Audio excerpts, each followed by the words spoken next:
गौर सुनिए और बताई हुई बातों पर अमल कीजिए।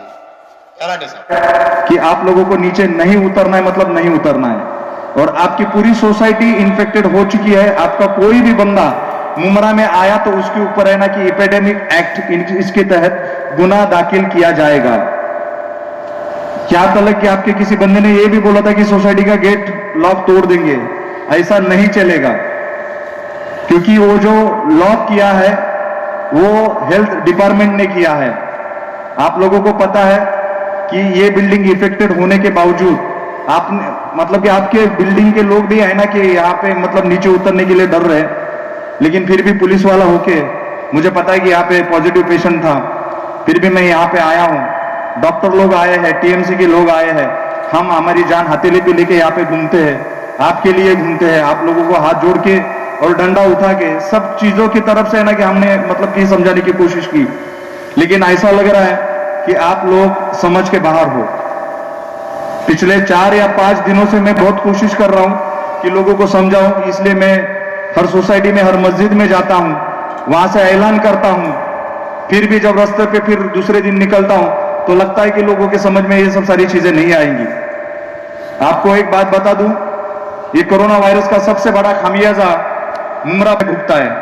आप लोगों को पता है कि मुमरा पुलिस स्टेशन के सीनियर ऑफिसर को भी कोरोना पॉजिटिव हो चुके हैं वो, और उसके साथ साथ जो हम लोग उनके साथ में काम करते थे, जो उनके ऑफिस में जाते थे आते थे, बस खाली दूर से मिलना ही जुलना ये था, लेकिन उनके ऑफिस में जाना है तो उनके दरवाजों को हाथ लगाना पड़ता था, टेबल पे हाथ लगाना पड़ता था, कोई साइन लेने के लिए कागज आगे सामने पेश करना पड़ता था और कागज हाथ में लेना पड़ता था। ऐसे ही बस उनके टच में आए थे, ऐसे और 6 ऑफिसर कोरोना से पॉजिटिव हो चुके हैं। आप लोगों की दुआ से मेरी भी कल टेस्ट हो चुकी है, लेकिन मेरी टेस्ट नेगेटिव आ गई है। लेकिन डर यह है कि आगे मेरे साथ में क्या होने वाला पता है ही नहीं, लेकिन वो मेरे फर्ज का हिस्सा है और मुझे वो करना ही है। एक चीज मैं आपको बताता हूं, जो मेरे 6 और ऑफिसर और कांस्टेबल है जिनको कोरोना पॉजिटिव मतलब कि कोरोना की बीमारी है, उनके अंदर कोरोना का एक भी सिम्टम्स नहीं दिख रहा है। ना उनको सर्दी है, खांसी है, बुखार है या छींके आ रही है, ऐसा कोई भी है नहीं, लेकिन फिर भी वो कोरोना से पॉजिटिव है। इसका मतलब यह है कि जिसके अंदर इम्यूनिटी पावर अच्छी है वो बंदा कोरोना से अच्छा लड़ सकता है। वो कोरोना अगर उसको हो भी गया है तो वो बीमारी को अंदर ही अपने एंटीडोज तैयार करके उसको खत्म कर सकता है।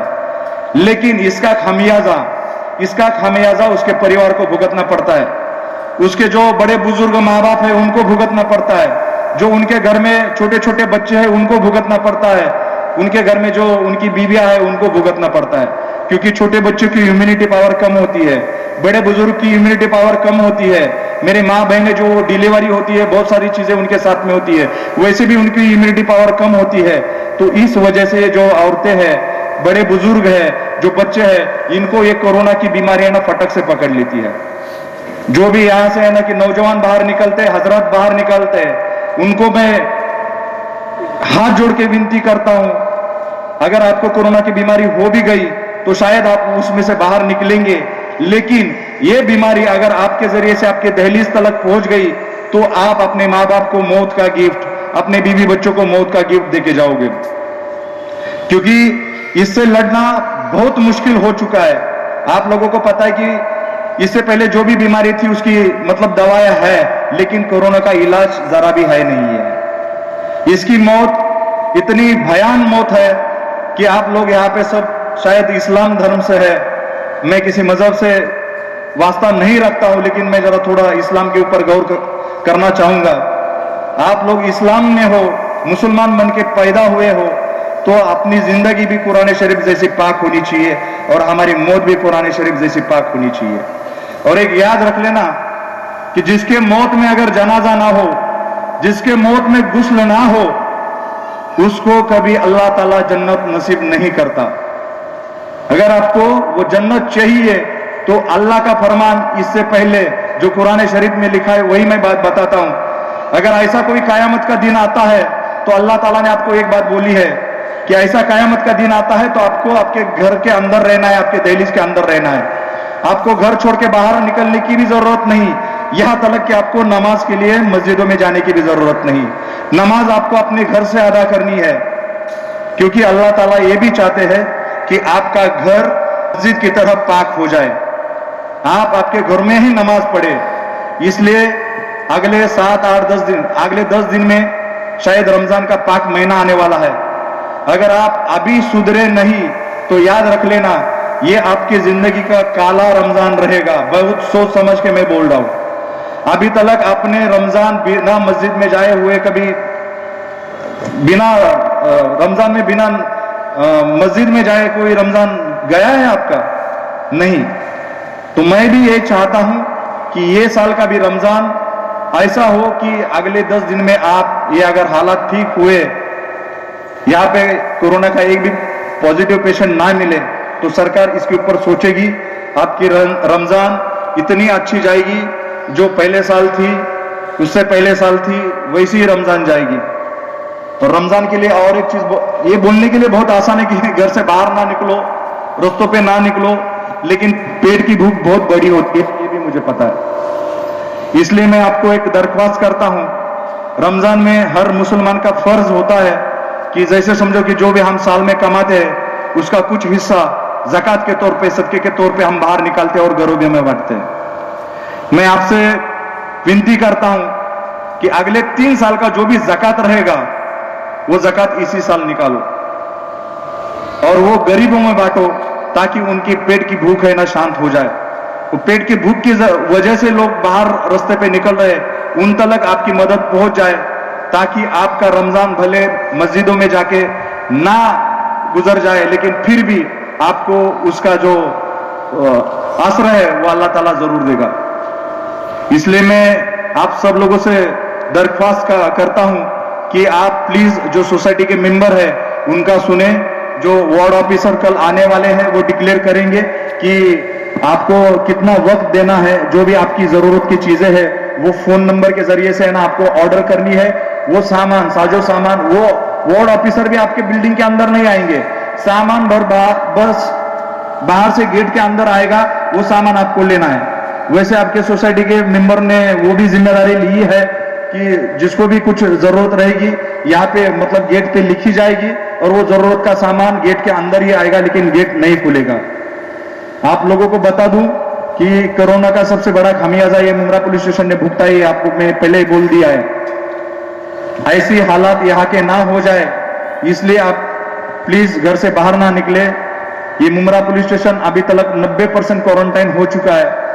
यहाँ पे खाली 10% पुलिस स्टाफ के ऊपर यहाँ का काम चल रहा है। आप लोगों को जैसे पहली पुलिस रास्ते पे दिखती थी, वैसा इतना पुलिस की तादाद आपको रास्ते पे नहीं दिखेगी, क्योंकि उनको भी उनका परिवार है, उनको भी उनके बीवी बच्चे हैं, सब लोग क्वारंटाइन हो चुके हैं। अभी मैं ये चाहता हूं कि आपके अंदर का पुलिस वाला बाहर निकलना चाहिए, आपके अंदर का डॉक्टर बाहर निकलना चाहिए।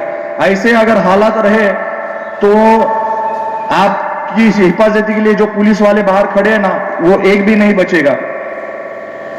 आप लोगों को पता है कि यहाँ का मुमरा का जो सबसे बड़ा कालसेकर हॉस्पिटल है वो क्वारंटाइन हो चुका है, क्योंकि मरीज का इलाज करते करते वहां पे एक पॉजिटिव पेशेंट आया था, वहां पे एक डॉक्टर पॉजिटिव हो गया, उसके बाद में सब नर्स, वार्ड बॉय, जो डॉक्टर है वो सब क्वारंटाइन हो गए, उनकी टेस्ट की गई है। ऐसे अगर हालात हुए तो आपके ऊपर इलाज करने के लिए हॉस्पिटल भी नहीं बचाएगा। तो आप अगर कोरोना से पॉजिटिव हो गए तो आपको बस यहां से उठा के ना म्युनिसिपैलिटी की हॉस्पिटल में डाल देंगे, लेकिन वहां पे इलाज नहीं होगा, क्योंकि डॉक्टर ही नहीं बचाएंगे। क्योंकि वो आपको जो समझाने जा रहे पूरा सरकार, पुलिस वाले, डॉक्टर, वो आप समझने के लिए तैयार है ही नहीं। ऐसे हालात रहेंगे तो याद रख लेना कि बिना इलाज के हम मर जाएंगे।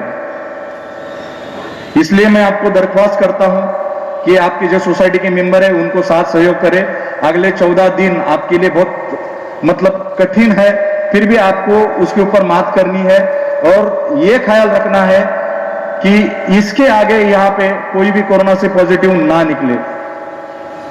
जाते जाते ये कोरोना की मौत के बारे में एक ही गीत गुनगुना के जाऊंगा, अगर समझ आई तो समझ लेना, वरना आपके मौत के जिम्मेदार आप रहेंगे। आपको ना सरकार के ऊपर उंगली उठाने का हक रहेगा, ना पुलिस के ऊपर उंगली उठाने का हक रहेगा, क्योंकि सरकार पिछले 30 दिनों से आपके पीछे पड़ी है कि घर में रहो, महफूज रहो, घर में रहो, महफूज रहो।